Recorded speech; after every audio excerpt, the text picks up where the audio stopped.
మన కార్యక్రమాన్ని తెలంగాణ రెవెన్యూ చట్టాలను అన్నిటినీ గత వ్యవస్థను నిర్వీర్యం చేసినటువంటి ఈ భూభారతి చట్టం అనేటువంటిది ప్రజల కోరిక మీద రైతులకు న్యాయం జరుగుతుంది అనేటువంటి ఇప్పుడు మన ముందున్నటువంటి గౌరవనీయులు రెవెన్యూ శాఖ మాతృలు శ్రీమతి కొండా సురేఖ గారు, పర్యావరణ అటవీ దేవాదాయ శాఖ మంత్రులు.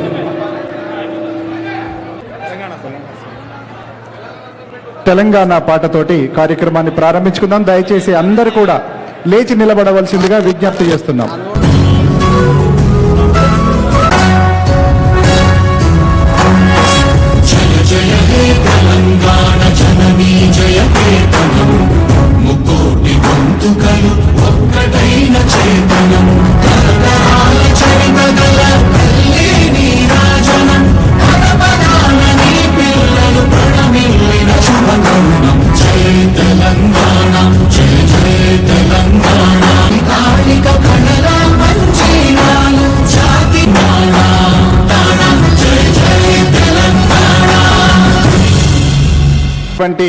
ఆ వీడియోను ప్లే చేయవలసిందిగా నిర్వాహకులను కోరుతున్నాం.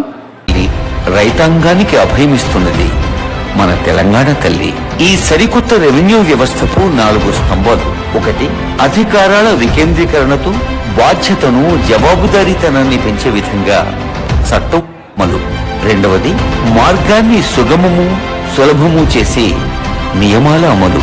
గ్రామ పాలనా అధికారుల ద్వారా వ్యవస్థ బలోపేతం చేయటం 3వ స్తంభం. ఇక 4ది పోర్టల్.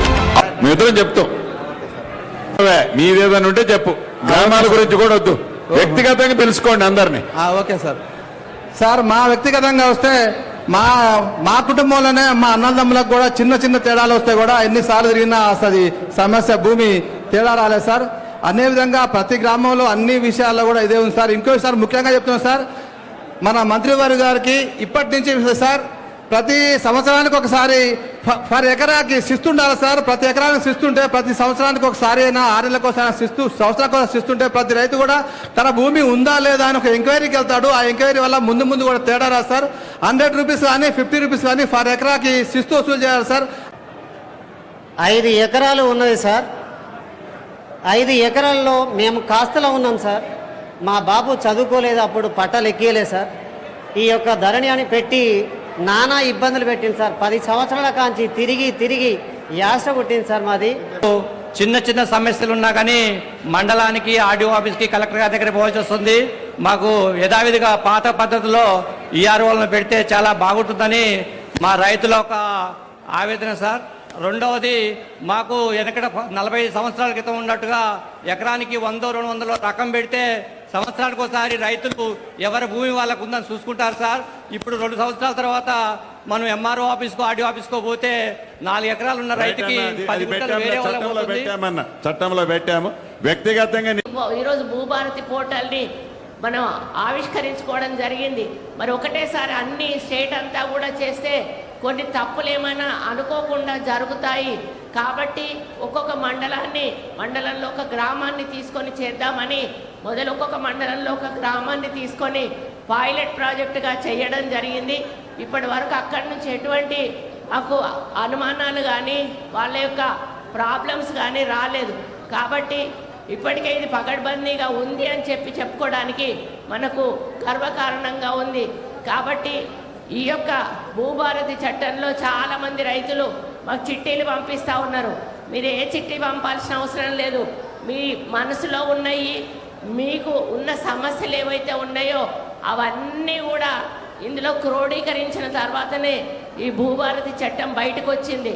కాబట్టి మీరు వెళ్ళి జస్ట్ ఎంఆర్ఓకి ఇస్తే వాళ్ళే ఏ సెక్షన్ కింద పెట్టుకోవాలనేది వాళ్ళే ఆ సెక్షన్ కింద అప్పీల్ చేస్తారు.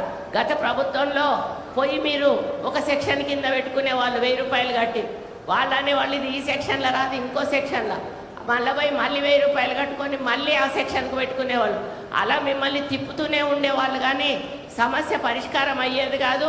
మీ పైసలు మాత్రం ప్రభుత్వ ఖజానాకి వెళ్ళిపోయి ఇటువంటి దారుణమైనటువంటి మోసాలు ఆ రోజు రైతులను వాళ్ళు చేశారు.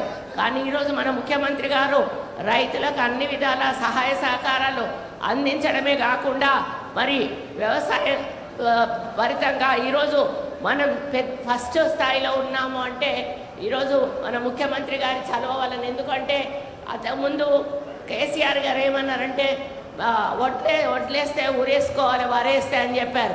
కానీ ఈసారి మనం వరేసుకొని అత్యధిక దేశంలోనే మొదటి స్థానంలో మన తెలంగాణ రాష్ట్రం వరి పండించిన విషయాన్ని మనం గుర్తు చేసుకోవాలి. కాబట్టి రైతులను ఎంకరేజ్ చేస్తూ వాళ్ళకు పంటలకు గిట్టుబాటు ధర ఇస్తూ వాళ్ళకు కావలసిన అన్ని సదుపాయాలు ఏర్పాటు చేసినప్పుడు రైతు ఆరుగాలాలు కష్టపడి మంచి పంటను తీసుకొస్తారు. దాన్ని అమ్మిపెట్టే బాధ్యత ఒక ప్రభుత్వానికి ఉంటుంది.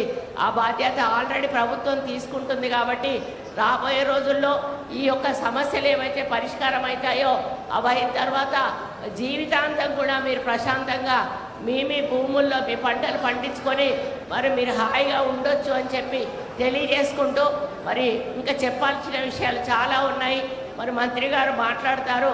కాబట్టి మీరు ఎటువంటి మొహమాట పడకుండా ఏ ఇబ్బంది వచ్చినా కూడా డైరెక్ట్ అధికారుల దగ్గరికి వెళ్ళి ఈ సమస్యను చెప్పుకొని ఈ యొక్క ధరణిలో ఉన్నటువంటి ప్రాబ్లంను భూభారతిలో పరిష్కరించుకోవాలని కోరుకుంటూ ఇక్కడ పెద్ద ఎత్తున విచ్చేసిన మరి రైతులందరికీ పేరు పేరున హృదయపూర్వక నమస్కారాలు తెలియజేసుకుంటూ సెలవు తీసుకుంటా ఉన్నాను. పేరు పేరున నా హృదయపూర్వక నమస్కారాలు. చాలా సంతోషం. నిజంగా ఈరోజు చాలా శుభదినం. మన రెవెన్యూ శాఖ మంత్రులు ఈరోజు ఇక్కడికి విచ్చేసి రెవెన్యూ చట్టం గురించి అవగాహన కల్పించే విధంగా ఇక్కడున్న ప్రజలకు ప్రభుత్వం చేస్తున్నటువంటి భూభారతి గురించి చెప్పడానికి విచ్చేసినందుకు వారికి ధన్యవాదాలు తెలియజేసుకుంటూ, భూభారతి చట్టం అనేది నిజంగా రైతులకు శ్రీరామ రక్ష లాంటిది. గత ప్రభుత్వాలు ధరణిని తీసుకువచ్చిన తర్వాత దానికి ఎటువంటి నియమ నిబంధనలు లేకుండా దాన్ని రూపొందించడం వలన ఆ ధరణి రైతన్నలకు గత ప్రభుత్వం తీసుకొచ్చినటువంటి ధరణి రైతన్నలకు శాపంగా మారింది. గౌరవ ముఖ్యమంత్రి శ్రీ రేవంత్ రెడ్డి గారు ఎన్నికలకు ముందు రైతుల సమస్యల గురించి, ధరణి చట్టం గురించి, దాని సమస్యల గురించి తెలుసుకొని తిరిగి ప్రభుత్వం రాగానే దీనికి ఒక కమిటీని ఏర్పాటు చేసి ఆ కమిటీలో క్యాబినెట్ని అందరినీ కూడా ఉంచి అందులో అందరి గురించి అన్ని విషయాలు కూడా ఆ కమిటీ ద్వారా తెలుసుకొని ఈరోజు భూభారతి చట్టం రూపొందించడం జరిగింది. ఈ భూభారతి చట్టంలో ఎక్కువగా మన రెవెన్యూ శాఖ మంత్రులు పొంగులేటి సీనన్న గారు దాన్ని పూర్తి స్థాయిలో ఎప్పటికప్పుడు చేస్తూ వారు ముందుకు తీసుకురావడం, మొన్న అసెంబ్లీలో కూడా మనం చూసిన చట్టము ప్రజెంటేషన్ చేసే తరుణంలో కాగితాలు టీఆర్ఎస్ పార్టీ వాళ్ళు చింపివేయడం నిజంగా అది వారి ఒక అవగాహన రాహిత్యంతో చేస్తున్నటువంటి విషయం. అయినప్పటికీ కూడా ఎంతో ఓపికతోటి క్యాబినెట్లో మంత్రులు అదేవిధంగా అసెంబ్లీలో అందరూ ఉండి రైతుల కోసం ఆ చట్టాన్ని రూపొందించుకొని ఈరోజు ప్రజల మధ్యకి వెళ్తున్నాము. ఇంతకుముందు కలెక్టర్ గారు చాలా విషయాలు కూలంకషగా చెప్పడం జరిగింది. రైతన్నకు భూమి అనేది భరోసా. ఆ భరోసాని తిరిగి మళ్ళీ రైతులకు అందించే విధంగా ఈ భూభారతి చట్టం రూపొందించడం జరిగింది. తెలంగాణలో ఏ పోరాటాలనే భూములతోటి మొదలైనవి. అలాంటి భూములను కాపాడుకొని రైతులకు వారి హక్కులను వారికి ఇచ్చే విధంగా ఈ భూభారతి చట్టం రూపొందించి వారికి అప్పీల్కి పోయే అవకాశాలు అటు తహసీల్దార్ నుంచి కలెక్టర్ వరకు, ఆర్డీఓ నుంచి, అదేవిధంగా CCLA వరకు ఇచ్చి తిరిగి వారికి ఏది కావాలన్నా చేసే విధంగా కోర్టుల చుట్టూ తిరగకుండా రైతుల సమస్యల పరిష్కారం కోసం రూపొందించినటువంటి ఈ భూభారతి చట్టాన్ని మనం ఈ వేదిక ద్వారా గౌరవ ముఖ్యమంత్రి శ్రీ రేవంత్ రెడ్డి గారికి, రెవెన్యూ శాఖ మంత్రులు పొంగులేటి సీనన్న గారికి, మన సురేఖక్క గారికి, కేబినెట్ మంత్రులందరికీ కూడా ధన్యవాదాలు తెలియజేసుకుంటున్నాను. అందరికీ ధన్యవాదాలు. ఈ భూభారతి అద్భుతంగా ధరణిని బంగాళాఖాతంలో వేసి భూభారతిని తీసుకొచ్చి పేదవాడికి, రైతన్నలకి, భూములున్న ఆసాములకి భద్రత కల్పిస్తున్నందుకు మీకు దుఃఖం వస్తుందా? ఎందుకు దుఃఖం వస్తుందో ఒక్కసారి మీరు ఆత్మ పరిశీలన చేసుకోవాలండి. మాజీ ముఖ్యమంత్రి గారు, ప్రజలు ఎవ్వరూ దుఃఖపడటంలా. నిజం, మీరు ఎంత రెచ్చగొట్టినా కొన్ని విషయాలు నిజంగా ఒప్పుకుంటాం, ధైర్యంగా ఒప్పుకుంటాం. ఎందుకంటే ఎన్నికల ముందు మేము చెప్పాం, ఇవన్నీ ఇస్తామని, హామీలు ఇస్తామని చెప్పాం. ధనిక తెలంగాణ రాష్ట్రాన్ని ఆనాడు రాష్ట్ర విభజన ముందు మీ చేతిలో పెడితే మా చేస్తే ఒక 2-3 వేల కోట్లు 2-3 లక్షల కోట్లు అప్పు చేసి ఉంటారు అనుకున్నాం. కానీ తీరా లెక్కలు చూస్తే 8,19,000 కోట్లు అప్పు చేసి ధనిక తెలంగాణ రాష్ట్రాన్ని అప్పుల తెలంగాణ రాష్ట్రాన్ని మాకు అప్పగిస్తే మేమేమి మాట తప్పటంలా ఒక్కొక్కటి చెప్పిన ప్రతి కార్యక్రమాన్ని పేదవాడికి ఇస్తున్నాం. పేదవాడంటేనే ఇందిరమ్మ ప్రభుత్వం, ఇందిరమ్మ ప్రభుత్వం అంటేనే పేదోడు ప్రభుత్వం. అంతేకాని మాటకు ముందు మాటకు వెనక మేమేదో మాట తప్పిన వాళ్ళు అన్నట్టు, మీలాగా మేమేదో దోచుకున్నట్టు పదే ఇది ఇస్తున్నావు అది ఇస్తున్నావు. 10 ఏళ్లలో నువ్వు ఇచ్చిందేంటి? ఇందిరమ్మ ఇళ్ళు ఎన్ని ఇచ్చావు నువ్వు? ఆ రోజు ఏది డబుల్ బెడ్రూమ్ ఇళ్ళు ఎన్ని ఇచ్చావు? మొత్తం కలిస్తే 96,000 మొదలు పెట్టావు, 60,000 కట్టావు, 36,000 మొండుగోడలతో మళ్ళీ అవి కూడా మాకే ఇచ్చావు. ఈనాడు ఇందిరమ్మ ప్రభుత్వంలో మొదటి విడతనే 4.5 లక్షలు ఈ రాబోయే 5వ తారీఖు లోపే అర్హులైన పేదవాళ్లే ముందిస్తారు. ఇందిరమ్మ ప్రభుత్వం అంటేనే పేదోడి ప్రభుత్వం. దయచేసి ఇందిరమ్మ సైనికుల్లా రాష్ట్రంలో ఉండే ప్రతి ఒక్క సైనికుడు మొదటి విడత పోహు పేదవాళ్ళు ఎవరైతే ఉన్నారో వాళ్ళకే ఇందిరమ్మ ఇల్లు ఇచ్చే విధంగా చర్యలు తీసుకోవాలని, ఈ భూభారతి భవిష్యత్తులో తెలంగాణ రాష్ట్రానికే కాదు దేశానికే ఒక రోల్ మోడల్ చట్టంగా తెలంగాణ ప్రజల దీవెనలతో ఈ చట్టం 100 ఏళ్లు వర్ధిల్లే విధంగా ఈ చట్టాన్ని తయారు చేశామని ధైర్యంగా నేను చెప్పటం కాదు, మేధావులు చెప్తున్నారు అని. దుఃఖం వచ్చిన వాళ్ళు ఎవరైనా ఉంటే మీరు ఏ ప్లాట్ఫారం మీదకి పోయి కన్నీరు మున్నీరుగా సముద్రము పొంగే విధంగా మీరు దుఃఖించినా, మీరు అధికారంలో ఉన్నప్పుడు చెయ్యలేని పనులన్నీ ఈనాడు ఇందిరమ్మ రాజ్యంలో గౌరవ ముఖ్యమంత్రి రేవంత్ రెడ్డి గారి నాయకత్వంలో తూచా తప్పకుండా ప్రతి కార్యక్రమాన్ని పేదవాడికి అందే విధంగా ఈ ప్రభుత్వం చేపట్టుద్ది అని మరొక్కసారి ఈ వేదిక ద్వారా రాష్ట్ర ప్రజలందరికీ తెలియజేస్తూ, ఈ భూభారతి ఏదో ఒక రోజున చెప్పిపోయేది కాదు, ఒకసారి చేసి ఆగేది కాదు. పేదవాడికి, రైతన్నకి, భూములున్న ఆసామికి పూర్తి భద్రత ఇచ్చే చట్టము చుట్టములాగా ఉంటుందని తెలుపుకుంటూ సెలవు తీసుకుంటున్నాను. ఎందుకు ఏర్పాటు చేశామనంటే ఈ నూతన చట్టం, భూభారతి నూతన చట్టాన్ని మనం తీసుకొచ్చాము. ఈ నూతన చట్టం ద్వారా మనకు వచ్చే వేరియస్ పద్ధతుల ద్వారా మనకి సంక్రమించే భూమి మీద హక్కు ఏదైతే ఉందో వాటి మీద మనము అవగాహన మీ అందరికీ కల్పించే దిశగా ఈ సదస్సును ఏర్పాటు చేయడం జరిగింది. భూభారతి గురించి మాట్లాడాలనంటే ముందుగా 2 చట్టాల గురించి మనం ఒక 2 నిమిషాలు మీకు చెప్పదలుచుకున్నాను. ఒకటి ROR చట్టం 1971. సో ఈ చట్టం ద్వారా మనకి 2 రకాల పుస్తకాలు ఇచ్చేవాళ్ళు. ఒకటి భూమి హక్కు పత్రం, 2 పట్టదారు పాస్బుక్.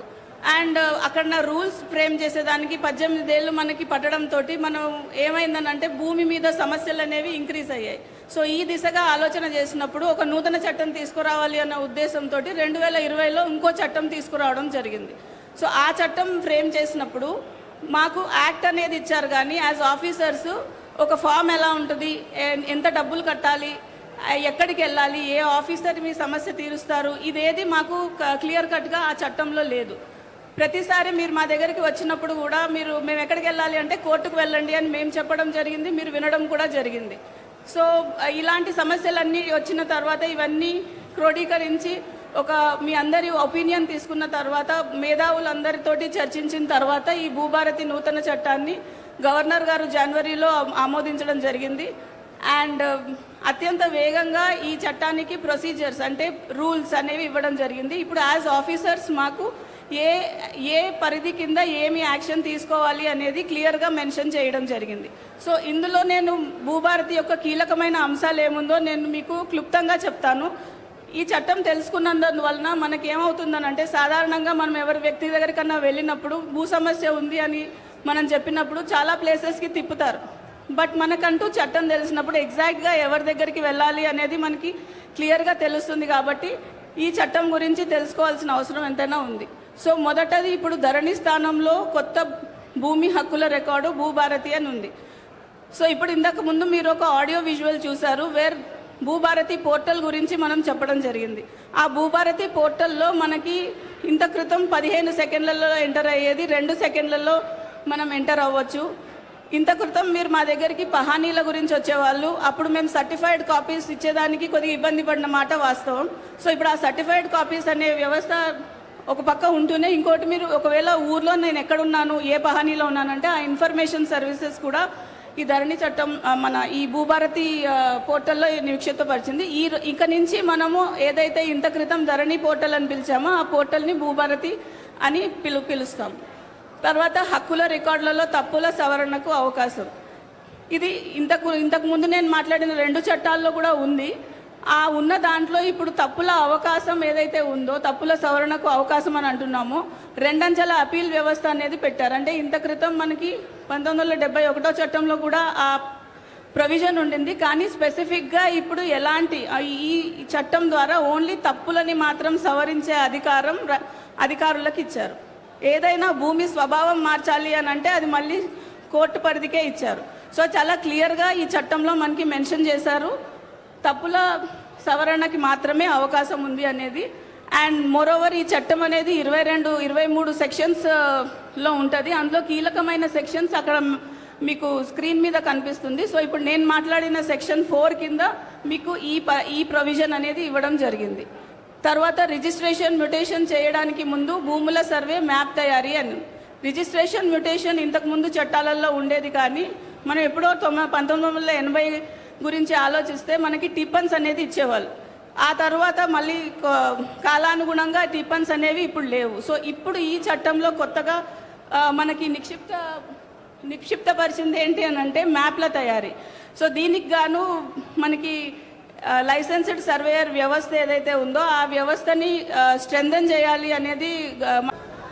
ఇక్కడనే నా ప్రచారానికి గౌరవ ముఖ్యమంత్రి గారు అప్పుడు పిసిసిగా అధ్యక్షులు ఉండి ఆ రోజు వచ్చి ఇచ్చిన మాటను ఈ యొక్క ధరణిని తుంగల తొక్కి బంగాళాఖాతంలో కలుపుతా అన్నారు.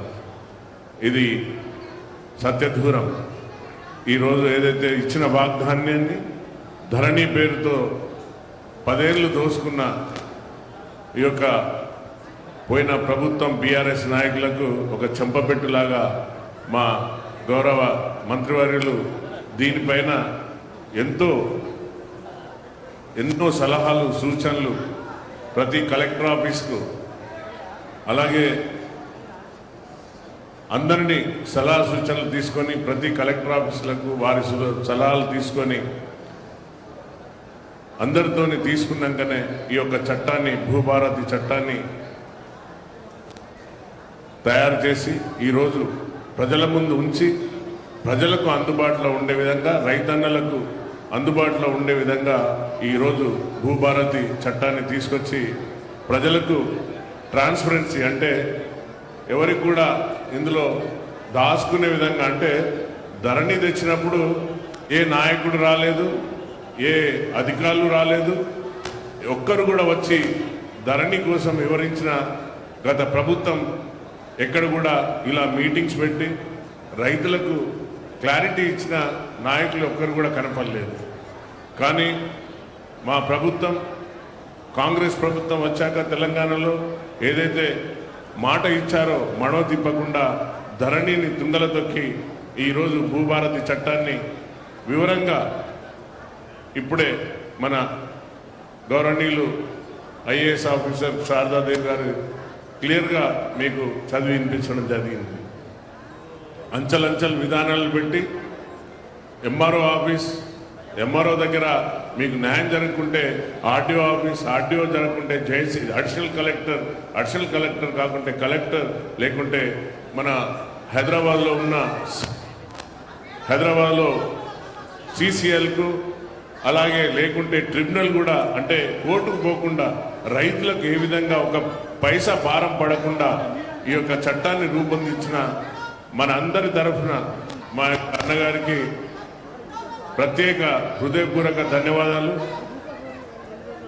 అహర్నిశలు శ్రమించి ఆ రోజు ఈ చట్టం తయారు చేసి ఆ చట్ట సభల్లోకి మీ ఆశీర్వాదంతో నేను ఎమ్మెల్యేగా వెళ్ళి అందులో నాకు కూడా హక్కు కల్పించారు. మీ అందరికీ శిరస్సు వంచి నమస్కరిస్తున్నా. ఈ చట్టం తయారు చేసినప్పుడు మా పైన అంటే అన్నగారి పైన పేపర్లు చింపి ఒక జులైల కంటే మరీ దిగజారిపోయిన తనంతో స్పీకర్ గారి పైన అన్నగారి పైన దాడి చేయడం జరిగింది. మేమైనా కూడా ఓపికతో సహనంతో ప్రజలకు ఇచ్చిన మాటను నిలబెట్టుకునే విధంగా ఈ భూభారతి చట్టాన్ని నిండు సభలో అందరి మన్నన పొంది ఈరోజు మీ ముందుకొచ్చి ఈ యొక్క భూభారతి పైన అవగాహన కల్పించి ధరణిలో జరిగిన లోపాలు మీ అందరికీ తెలుసు. రాత్రి ఒక అధికారి అక్కడ కూర్చుంటాడు, ఇక్కడ ఒక అధికారికి ఫోన్ వస్తే ఆ ధరణి ఓపెన్ అవుతుంది. అంతే తప్ప అది ఎవరికి కనపడదు. ఎవరికన్నా ఆ సైట్లో పోయి చూసుకుందాం, నా భూమి ఎంత ఉన్నది, నా భూమి సర్వే నెంబర్ ప్రకారంగా ఉందా లేదా అని చూసుకుందామన్నా కూడా అధికారులకు ఎవరికి కూడా ఎంఆర్ఓ అధికారికి కానీ లేక కలెక్టర్ గారు కానీ చివరికి వారికి కూడా ఆప్షన్స్ లేకుండే. కానీ ఈరోజు భూభారతి ట్రాన్స్పరెన్సీగా పారదర్శకంగా అది ఈ ఘనత ఓన్లీ మా యొక్క ముఖ్యమంత్రి గారికి క్యాబినెట్ మినిస్టర్లందరికీ కూడా మరొకసారి నేను హృదయపూర్వక ధన్యవాదాలు తెలుపుతున్నాను.